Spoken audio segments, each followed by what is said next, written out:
Hey, tailgaters! Ross of the Pigskin Tales podcast here. Feel that summer heat? It's not just the sun, it's the thrill of upcoming college football season, stoking the coals. So get ready for the season. Dive into the history books with Homefield, the premium collegiate apparel brand from Indianapolis. Homefield crafts incredibly comfortable gear designed with iconic vintage nods over 150 colleges. A library of history right on your chest. Homefield is the Indiana Jones of collegiate apparel, uncovering hidden gems from school archives. Unique mascots, logos, and even unforgettable moments frozen in time. Visit homefieldapparel.com and shop the archives. Homefield Apparel, where comfort, nostalgia, and the spirit of college football history unite. Again, that's homefieldapparel.com.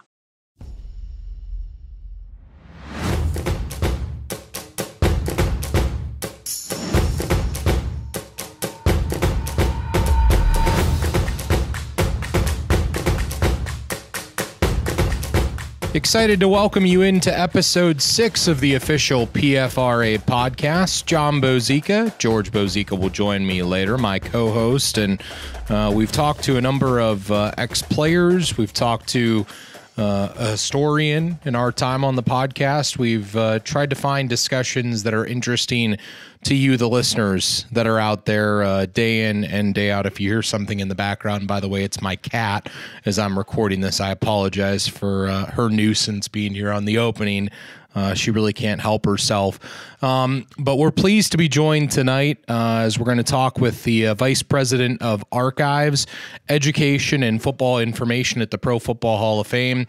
That's Jon Kendle. My father and I, George, we've known him for quite some time. He's gone from being a guy that used to just hang out in the archives and kind of not be in front of the camera very much to now being on podcasts and being on local TV from time to time and just really expanding his role with the Hall of Fame every time things seem to go in the direction of spreading history. Jon seems to be on the forefront of those things. So George and I really excited. Jon Kendle going to join us when we return on the official PFRA podcast as part of the Sports History Network.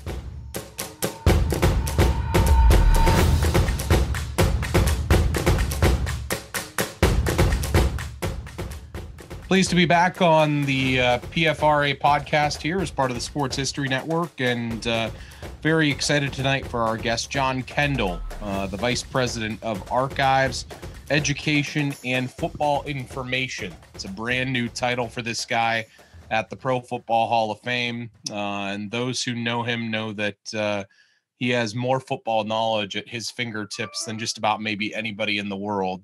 And that's probably a good thing and a bad thing and a blessing and a curse at the same time. Jon, thanks for joining us. Absolutely. I appreciate you guys having me on, and always a pleasure when I get to speak with both of you, George and Jon. So let's kind of dive into a little bit about basically what it is that you do for maybe people that don't know. I think George and I know so well because we've both been to the archives. We've both asked you for things from the archives and have enjoyed time there before. But on a day-to-day basis, what is it that you do, and how important is what you do to protecting the legacy of the game at the Pro Football Hall of Fame? Well, I appreciate you bringing up protecting the legacy of the game and preserving that. So at my core, what I'm doing is I really look at myself as a servant of the game. So individuals that need the information that is housed and archived and preserved here at the Pro Football Hall of Fame, making sure that information is accessible to people around the world. And so, here in Canton at the Pro Football Hall of Fame, we preserve over 40 million pages of documents, 6 million photographic images, and close to 30,000 artifacts related not just to the history of the game, but every player, coach, and contributor who built the game to what it is today. And so, we have researchers, obviously, individuals writing books, doing documentaries, our partners, our broadcast partners, from NBC to ESPN to NFL Network, looking for information as they're producing pieces and content related to the game. And so making sure that that's accessible and providing that information to them. At our core, it's really about serving our mission, which is to honor the greatest of the game, to preserve its history, to promote its values, and to celebrate excellence together. And, that's really where I get excited, as we talk about the Pro Football Researchers Association and researchers in general. It really is a collaboration, we work together to find out the history of the game, searching through these pages of documents and these photos, together we are uncovering some of these mysteries of the game. So that to me is the most exciting part. And when I said, I'm a servant of the game, it's really the people that love the game, making sure that they have the information at their fingertips. And then from the Hall of Famer standpoint, the legends of the game, players, coaches, contributors, it's about preserving their legacies here within our archives and then promoting their legacies throughout the museum and making sure that future generations have access to find out who these individuals were and what made them so great on the football field.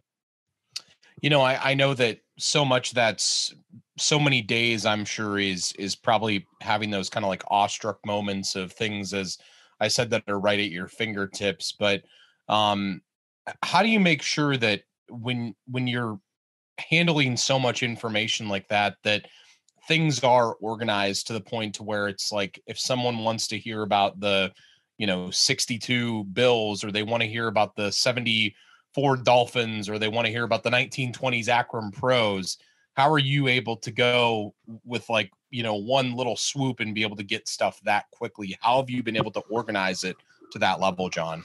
Well, it really is just being detailed in processing collections, like things together, start very basic, particularly when you get a large collection of diverse artifacts and documents. You got to start kind of, on a general level and say, okay, footballs over here, shoes over here, documents over here, and then start, going through it that way.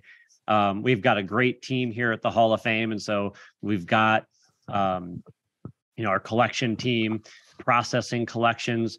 When we get a major collection, and that collection mostly stays together. We recently got a collection from the Bratton family. Anne-Marie is Pete Rozell's daughter. And so it's a collection of Commissioner Rozell's documents, 30 banker boxes full of documents related to the history of the National Football League. And it was a massive undertaking to process that collection. And most of it was documents. So we didn't kind of sort out 3D and 2D stuff necessarily, but it was going through folder by folder and chronicling, typing out, starting off in an Excel spreadsheet of what exactly was in each folder, reading through every letter, every appointment book, and trying to really understand why each folder, each piece of paper, each document was significant to that collection and to his career and legacy at the National Football League. And so, that is, indicative of how we process all collections as they come in. But there's a lot of times where we, we'll get the random game program from somebody or the random newspaper clipping. And from that standpoint, we have a process that, all game programs go together. So, we've got our working copy game programs that are organized by team and then chronological within each team's box. And so they're very easy to come by. If somebody wants to research the Buffalo Bills, go right to the shelf, and those Bills programs are set, in boxes chronological by, from starting in 1960 and moving to present. I'm sure that George looked up a lot about Cookie Gilchrist and Jack Kemp, but go ahead, George. Yeah, I did. I know there's only a small percentage of what is within the holdings of the hall that are actually on public display. Mhm. One question I've had is, if you get an item, if somebody contacts you and say, just as an example, I have a set of, shoulder pads that Johnny Unitas wore in the 50s. What kind of process do you guys go through to authenticate or vet that to know that that is actually what you are receiving from somebody? Do you put them on and you're like, well, this feels like something Johnny would wear? I'm feeling the aura here. Yeah. A lot of it is, done first and foremost through our photo collection and photos that we find. And we're looking for those specific markings that can, identify those particular shoulder pads as Johnny Unitas's that we've seen in, photos throughout the years. I know there was just an article I read on an auction, the Babe Ruth bat sold recently, and the number was able to skyrocket so much because there was actually photo evidence of that bat and some, I believe there were pine tar markings on that bat. So, that's kind of first and foremost, to start there. And then if we have to dig deeper, then it's going to, family members, going to equipment managers throughout history or with teams, and really trying to learn as much as we can about the equipment or uniform or whatever it may be to find out how authentic it is and what are some of the telltale signs of whether this was something that would have been issued by a team, and then, in what era. And so really trying to narrow it down that way. It's interesting you mentioned the Babe Ruth bat, because I just heard about that this afternoon on Sports Talk. And they said I went to a private collector for $1.8 million. And as you said, they were able to match it up and get that kind of price because they had the pictures. And they refer to it, I believe, as the Polo Grounds bat, because the Yankees, I guess, played at the Polo Grounds back then. So it was really fascinating that, and obviously they were having a debate on Sports Talk. Well, was that worth that? And should people be spending that much on a collectible and everything else? Because it just was such an outrageous price. Yes, it is worth that. It's Babe Ruth we're talking about. Come on. Absolutely. And it's funny that you mentioned that too about authenticating, because a lot of times, we get people contacting us to try to authenticate for them. And, that's one of the things that over the years, we have to prioritize our time. We're not a huge staff here at the Pro Football Hall of Fame in terms of our collection team. And so, back in when I first started here almost 20 years ago, we did spend a lot of our time helping individuals authenticate, items, memorabilia that they had, or, answer a bet, between two guys at a bar. And, as most things progress and our organization has gotten larger and we do more with our partners in the National Football League and others, those are things that we don't have as much time for anymore. So, we don't get as many of those questions. But I did just get an email the other day about somebody looking to authenticate some autographs on a football. And so, I'll take that request and I'll do my best to see if we have any of those types of autographs in our collection that we possibly could match up. No, I know that in the case of George, I think you were probably just at the Hall of Fame last year, I think. Yes. The last time you went through, and I went through when we recorded this just a couple weeks ago. But I mean, obviously there is so much that is there on display already.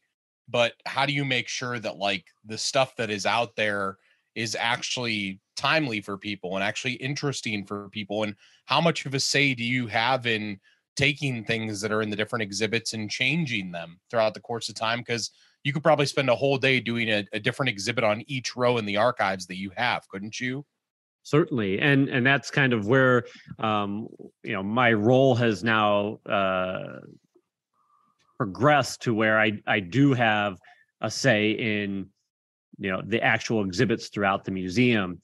And, that's something that we are pushing harder and harder to do is make sure that we're rotating through items in certain exhibits. Now, for years, the way that our exhibits have been designed is it's not as easy as opening up a case and putting a new artifact in there. I mean, then we have to, either match up the storyline of the existing exhibit and make sure, if we're talking about the 58 championship game, that, if we're taking something off display in the 58 championship game, that we're adding something back that is 58 championship game related. But we're writing new captions for whatever new item goes into that display. And so there's a whole process, but we are definitely trying to rotate as much as possible. We're working through a few items in our Super Bowl gallery. We have a lunch box that we just added in there. You've just missed it, Jon, from the Super Bowl III. It was given to the media members at Super Bowl III, and it's a little psychedelic and pretty neat. But that's something we just added, so we changed out the caption there. So trying to rotate through, because the worst thing that you can do for an artifact or a document is leave it on exhibit for 10 plus years and not change it out. Because while we monitor and keep the light levels low, it just, those types of, as they get older, they need time to rest. So we can take them off and on for a year or two at a time. But as it relates to the newer artifacts, that's one of the cool things about working at a museum where you're preserving a living history. And that is that every day the NFL is making new history. And so we're constantly working with them as a partner to make sure that that history is being preserved and those items are coming to the Pro Football Hall of Fame and we're able to get those on display. So, in our Pro Football Today gallery, we're able to rotate a lot of different artifacts through from the most recent season. So the NFL's 2022 season, we just received some Super Bowl artifacts. We've got the outfit that Andy Reid wore on the sidelines from Super Bowl 57. One of the cool things that I really like, because I'm always trying to push the envelope on unique here in the Pro Football Hall of Fame. You've got a couple jerseys behind me here, and I love showing the difference between, a Mel Hein jersey here and a brand new, 2021 Joe Burrow jersey. But, sometimes you can, go through and you see a jersey, you see another jersey, you see another jersey. So I like, the more unique items that we can get, and there's a lot of pieces and parts to an NFL uniform. But one of the things we got from Super Bowl 57 was Patrick Mahomes' warm-up hoodie. And so it's got the sleeves cut off. It's got Mahomes written across the chest. It's got his captain's patch on it. But on the back, something that's really significant was he was honoring Len Dawson. Len Dawson was MVP of Super Bowl IV, so it's got a silhouette of Len Dawson on the back. Wow. It's got Lenny's signature on it with the HOF. And I thought that was really unique and really cool that he thought to send that, as we were asking for different items. It wasn't, oh, here, you can have my game jersey or you can have the shoes that I wore. It was, no, this hoodie would be really cool. So with the new class coming in this summer, what things are you tasked with leading up to the induction ceremony and the football's greatest weekend in terms of, putting things together in terms of, background or even artifacts or things that identify with the new players that are coming in? That's one of the real cool things that I get a chance to do is, first and foremost, Rich DeRozier, runs our selection process here at the Pro Football Hall of Fame and does a tremendous job. I get a chance to just, help assist him in compiling the information that we ultimately give to the selectors as they're doing their own research as well. It's just a component, a piece that we provide to them. And then they go out, they're doing their own interviews, gathering their own information. But I get a chance to be a part of that selection process in that way. And then once the class is selected, this year, had the opportunity to go out to the Super Bowl. Sizing Saturday is the Saturday before the Super Bowl. The class is announced at the honor show, which is on Thursday night. We meet with the class afterwards. We do a kind of a car wash of media availabilities with them. That's my first introduction to them, I guess, is helping out with the media that way. And then Saturday, get a chance to spend the whole day really with them, getting to know them a little bit, helping Blair Buswell, who sculpts the busts, help him get measurements of all the individuals' facial features. So I'm working on, he's got the calipers, he's measuring the guys, I'm writing down the numbers for him. And then talking to the class and the families about our archive and our museum and what it is that we do here at the Pro Football Hall of Fame to preserve their legacy, and what types of artifacts and documents we preserve and why we preserve them. And then about a month and a half later, they all come to Canton for a site visit so that they can start to understand what that weekend's going to be like, and start to meet with some of their party planners, and start to meet with people like myself on staff who are here to preserve their legacy. So from that standpoint, that's really when we get a chance to show them the archives and show them the collection, show them other displays and exhibits that we have, and what type of documents and artifacts we like to display. And then from there, it's just coordinating their collections coming to the Pro Football Hall of Fame to be put on exhibit. So this year, it's really exciting. We are taking our class exhibit, our new class exhibit, and we're moving it to the front lobby. So it's really going to be the first thing that visitors see when they come in. And when you walk in, we have this exhibit gallery right just past the front lobby. And on the right, it will be Pro Football Hall of Fame class of 2023, Welcome to Canton. And we'll have 9 cases full of their artifacts and documents helping tell their story. And then on the left, we'll have Why Canton. So welcome to Canton, why Canton? Because this year is actually the Pro Football Hall of Fame's 60th anniversary. And so making sure that everybody knows why Canton, Ohio is home to the Pro Football Hall of Fame. And so I like that little play on welcome to Canton, why Canton? And then visitors will be able to go through the rest of the museum and see the history of the league. John, I know from knowing you over the years, from interviewing you when I've worked in media at different times, I know you're also a huge fan of the game yourself. I know that just like so many other people that are historians with this, I mean, you just love the history, the stories, so much that goes with it. For you, I mean, when you're going through a day and you see some of these things, because I know for me, and it would be hard for me to get work done because of some of the stuff that you get to do, but I mean, when you're going through a day and you're researching things and you're looking at things, have there been things that are come through that have been through your hands? You're like, gosh, I can't believe I just, touched the helmet that Blood McNally wore. I can't believe I, am holding the hoodie that Patrick Mahomes was wearing before the game. What's that like for you? And what's that like to be able to share that then with people, that is what you get to do, that you get to preserve that? Just take me through those range of emotions and kind of what that's like for someone who gets to do that. Well, for me, it really is everything. I mean, I was one of these kids that grew up loving the sport, loving a lot of sports, but particularly the history of football.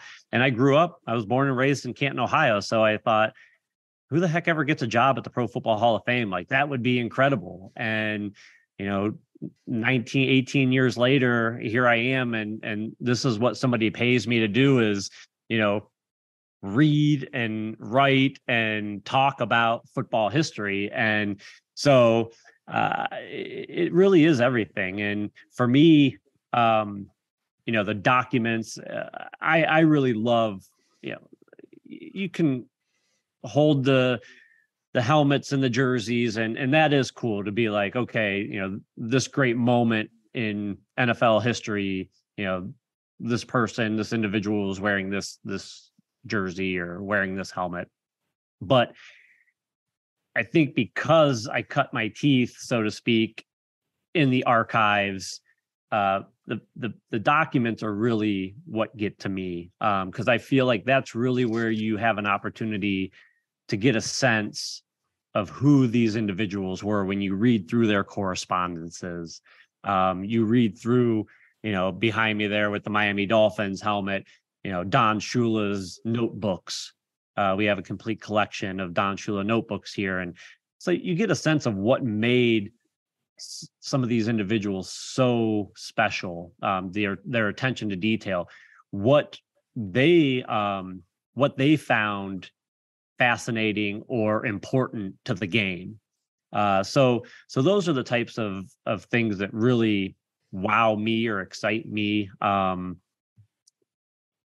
also really enjoy and love the experiences. I don't necessarily get starstruck by too many people, but I do cherish some of the interactions that I've been able to have with individuals like a Coach Belichick, spending time with him 2.5 hours in the archives, going through football information. I could pull out 100 things that were from his career that we have at the Pro Football Hall of Fame, and he could care less. But I pull out one play sheet of Paul Brown or some of these old play sheets that we have from the Dutch Sterneman collection in the early 1920s, and he could just sit there and leaf through that all day long and talk about how incredible that individual was and the different stories that he has related to them.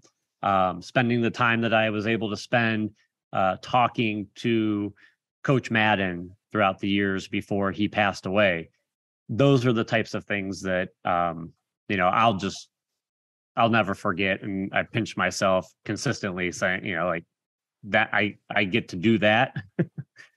It's funny to me that you mentioned when you were a kid, you were in school, you were like reading about it, you became a fan of it. Because I used to read books about football when I was in like third grade, and my teacher would get mad at me because she was like, well, you're not reading about you're not reading the Junie B. Jones books or Captain Underpants or the normal books that third grade kids were reading.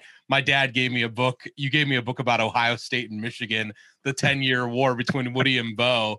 And I'm sitting there reading that, turning to the kid next to me and be like, did you know Bo Schembechler ran the option in 1976? And they were like, John, what the hell does that even mean? And right. I was like, well, it means what it means to me. So it's cool to hear that, because like that's the same type of experience that I felt like I had growing up, where it's like I wanted to be around it. I wanted to be near it. And you talk about those relationships with the coaches, but does that make you appreciate it more to see them through their accounts appreciating it too, and understanding what they view it as well? Oh, absolutely. And, it's always more fun to talk about a topic that who you're talking to about it with is just as passionate or more passionate even than you are. I mean, it brings out that excitement. And so, it's just incredible. And, going back to what you said, I try to push students. If I get a chance to stand in front of a group of students and talk to them, whether it's here at the Hall of Fame, inside the archives, or out in their classroom, I encourage them. We talk about it all the time here with our education department, and they do a series called Heart of a Hall of Famer, where they get a chance to talk to a Pro Football Hall of Famer. Find out how you can navigate your coursework, your classroom work into a topic that you love, because it's still, at the end of the day, it's still learning how to read and write and research. But if you're doing those types of activities, and you're reading about something that you're more passionate about, you're much more likely to get a better grade on it than if you're having to read something that, no, you have to read this book So I try to steer students all the time. And, just because it's a history paper doesn't necessarily mean that it can't be about football. Find a way to work that and navigate that into your coursework. And I think if that's what you're passionate about, your end result is going to be so much better. And we talk all the time here at the Pro Football Hall of Fame just how much there are parallels between American history and pro football, and you can find ways to weave that in. So I know one of the things that you work on too is, don't you work on some curriculum items for school groups that are coming through or want to do something that's related to the Hall of Fame? Yeah, and that's really where I cut my teeth at the Pro Football Hall of Fame. My first 2 years working here were in the education department, and so our education team does a tremendous job at working with schools, not just on field trip programs, but some leadership programs as well, some mentoring programs. And they do some curriculum based around pro football. They just do a tremendous job and reach so many young people. Another thing that I understand has been a project that you've been working on is I think it's called the Personal Legacy Archive. And I know it's a lot of these I've read that if you have players that come through, even if it's a player that just had a cup of coffee in the NFL, you try to get them in front of a camera or tape them and stuff so that you can maintain that as part of the archives. Can you explain that and what that all involves? Yeah, absolutely. Well, the majority of our mission is focused obviously on the Pro Football Hall of Famers, the 371 that are enshrined in the Pro Football Hall of Fame. But, through our archive collection, we have information on every single player, every coach, every contributor who built the game to what it is today. And so part of that is it really started almost 10 years ago with a digitization project. And we started digitizing all of this information that we've been talking about here on this podcast. And so as we started to digitize that information, we also started crafting a player database as well. And so a demographic database of every player that played one NFL regular season snap going back to 1920. And so as we started to develop that and we're looking to connect these digital assets to this player database, why not also have a video component as well? And so, the video component itself is a little bit slow going because, we haven't been able to get out and get large groups of former players in one place at one time that we can kind of rifle through and get a lot of video content all at once. But it's certainly something that, we, as they come through Canton, we try to capture that video content. We've been able to do it a lot with our Hall of Famers, obviously, and that's been great. And one of the projects that I worked on with Coach Madden before he passed was getting our most senior Hall of Famers together monthly for a history talk. And we would send them, a lunch, and we would get 8 to 10 on a call together and just kind of bring back the locker room talk, and I would throw out a historical topic and then just kind of let the guys go. And some of the great content that we were able to capture from that before some of these guys, like Coach Madden, passed away. So we were able to capture some great content there. But, just to be a fly on the wall, to listen to a conversation between Coach Madden and Joe Namath, to hear Coach Madden tell Joe Namath, Joe, while Lamar Hunt founded the American Football League, it was you, Joe Namath, who made the American Football League. Like, those types of sound bites were really, really amazing to listen to.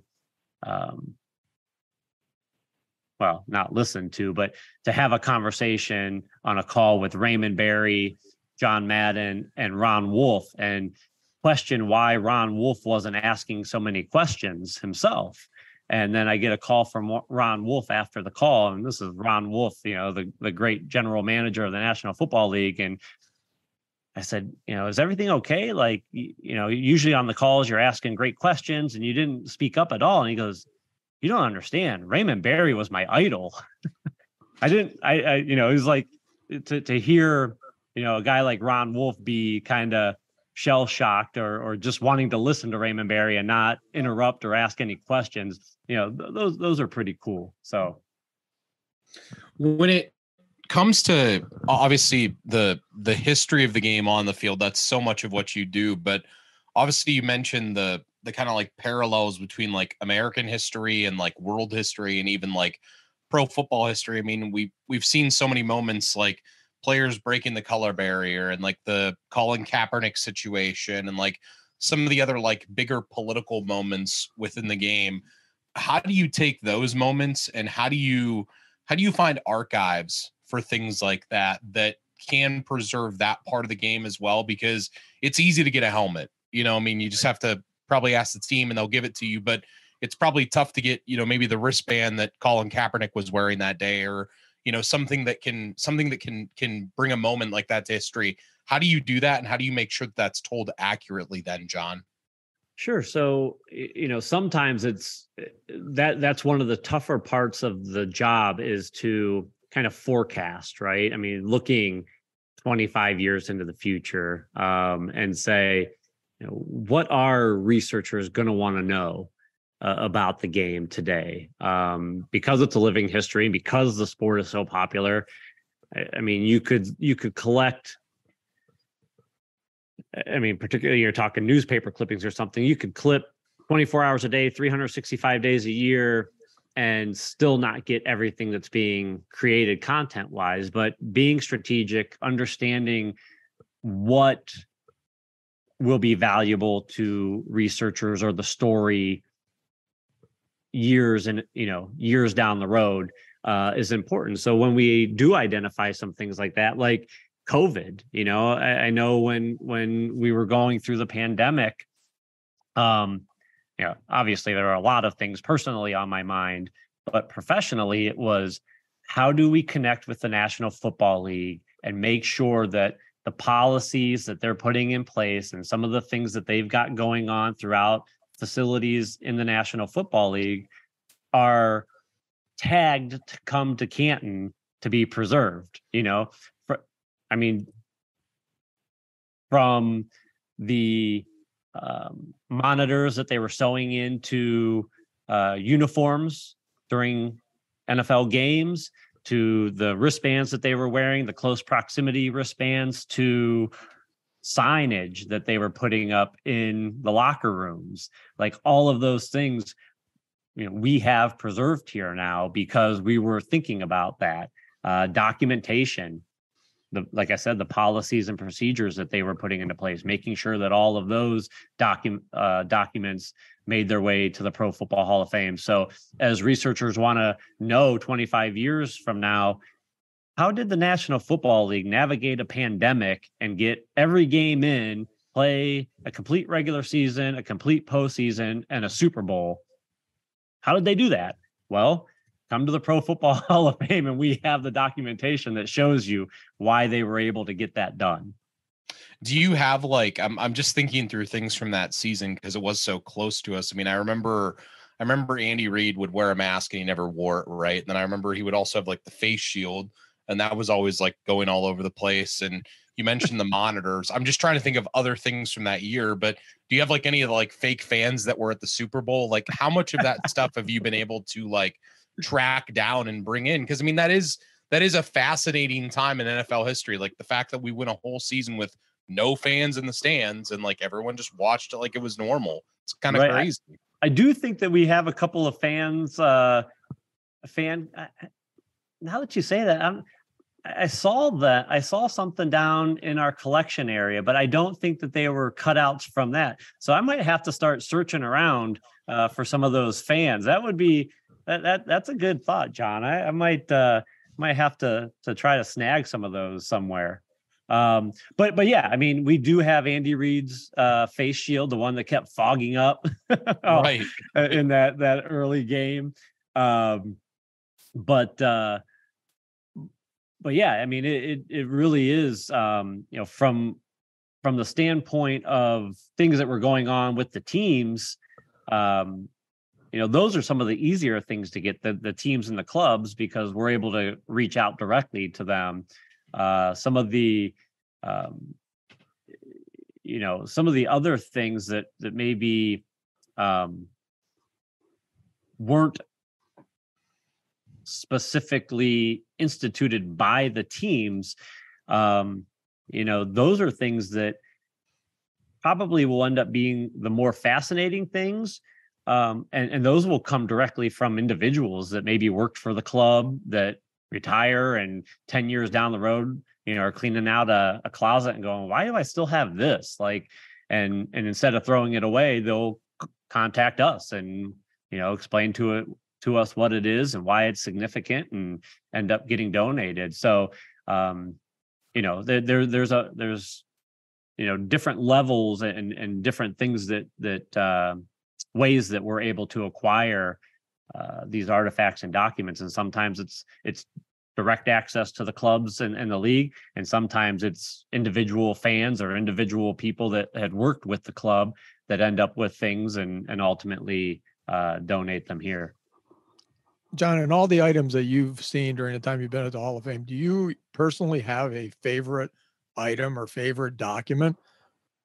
Yeah, I get that question a lot, and it's one of the things that it's probably hard for me to answer, and I don't answer it the same way all the time. So if you go back to different interviews and you hear that saying, you're like, wait a second, Jon said something different on this podcast or on this interview, because there's so many unique things, and they all have such great stories. Probably my favorite collection here, and I answer this the same way a lot of times because it's an incredible collection, is the Dutch Sterneman collection. And Dutch was the co-founder of the Chicago Bears with George Halas in 1920. And so, we built a relationship with Dutch's daughter, Peg Holmes. That relationship, was built over 15 years. And when she finally didn't feel like she could care for the collection the way it needed cared for, and she did a phenomenal job, she ultimately felt like the best place for it to be was here in Canton, Ohio. And the collection is just phenomenal in terms of early NFL history, and particularly the Red Grange tour. So, accounting ledgers from games that they played during the Grange tour, play-by-play sheets from games in 1925, just things that don't exist anywhere else in the world. So that's probably, from a document collection, one of my favorites. But we've also got Otto Graham jersey in our collection here that I love because of the story behind it. It shows you, it's indicative of the times. Now a player gets before a game, he gets issued 2 to 4 jerseys for any given game. Otto Graham was synonymous with his number 60 that he wore for many, many years. And in 1952, the NFL established a numbering system for their players by position. And so he really, as a quarterback, was supposed to wear a number between 1 and 19. And the league said, look, you're a national star, so if you want to continue wearing 60, you're allowed to wear number 60. But, he asked back to the league, hey, do any of my other teammates get a chance to do that? And they said no. And he said, well, then I'll switch my number. So he switched to number 14. And instead of issuing him a new number 14 jersey, they just ripped the 60 off of his jersey and sewed 14 on it. So the jersey that we have, it still has the outline of the number 60 because the jersey's all faded. So just indicative of the time, they were pinching pennies, and hey, you wear the same jersey year after year after year. And so, that's a fun story and a great artifact. But, then we've got, letters from, or a letter from Coach Belichick from 1972, which was his first year with the Detroit Lions. And, in that letter, he's writing to the Hall of Fame requesting video footage that we have in our collection. So surprise, surprise, Bill Belichick wants to break down game footage. But what's great about the letter is that it's signed off administrative assistant, not future Hall of Fame coach. And it came to our librarian at the time, and he saved it, and it kind of shows you how we preserve items. I mean, who was Bill Belichick at the time? And, our librarian, I probably maybe give him more credit than he deserves. Maybe he just thought, hey, it's got really cool letterhead on it, so we'll save it as a representation of Detroit Lions letterhead. But at the end of the day, I'm going through a box, and sure enough, I'm reading all the letters, and there it is, Bill Belichick, administrative assistant. And so that's a really fun one as well. Is there and again, I know this is like probably almost impossible to answer. I mean, he asked your favorite, but is there a piece that you think stands out above the rest that's maybe more important than the rest, or has a bigger place in history than the rest? Yeah, it's hard because they're all puzzle pieces, right, to the history of the game. And so they kind of build on each other. One that we got years ago from Dan Rooney, I believe, may have come from Art, but I think it was Dan, if my memory serves me right. That he sent a box of documents that somebody had dropped off to the Steelers organization years before. And it comes to the Pro Football Hall of Fame. Our former executive director and now senior advisor, Joe Horrigan, is going through the box. And at that point in time, everybody believed that John Bralier was the first ever paid player to play the game. And as Joe's going through this box of documents, he finds an accounting ledger, a page ripped out of a larger ledger.